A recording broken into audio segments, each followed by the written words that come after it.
The winter of empty plates in 1932, America was starving, not from war or invasion, but from silence.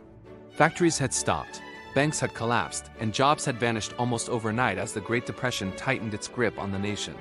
Millions of families were left with empty cupboards and unpaid bills. In a small town in Oklahoma, 14-year-old Thomas Walker woke up before sunrise every day not for school, but for survival. His father had once worked at a steel plant, a proud man who believed hard work guaranteed stability. But when the market crashed in 1929, the factory shut down, and by afternoon he was unemployed like millions of others. At first they believed the hardship would be temporary, but by 1932 the family had sold nearly everything they owned, including his mother's wedding ring, the piano in the living room, and even their last milk cow. During winter they burned broken furniture to stay warm because they could not afford coal. Every morning, Thomas walked 3 miles into town to stand in a breadline where hundreds of men, women, and children waited silently with slumped shoulders and lowered eyes. Soup kitchens run by churches offered a thin bowl of soup and a slice of bread, often the only meal of the day. Hunger was only part of the suffering because in the Great Plains a new disaster was forming.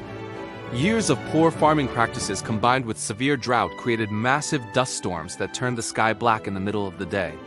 Walls of dust rolled across farms like tidal waves in what became known as the Dust Bowl.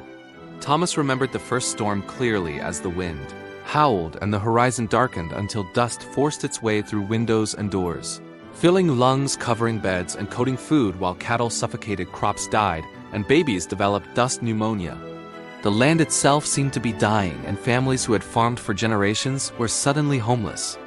They packed whatever they could into old trucks and headed west toward California hoping for work, but they were often mocked and called Okies. Thomas' family eventually made the same brutal journey where cars broke down, children fell sick, and some families never reached their destination. When they arrived in California, the dream quickly collapsed because jobs were scarce and migrant workers were paid pennies a day. Families lived in makeshift camps without clean water or sanitation where disease spread easily.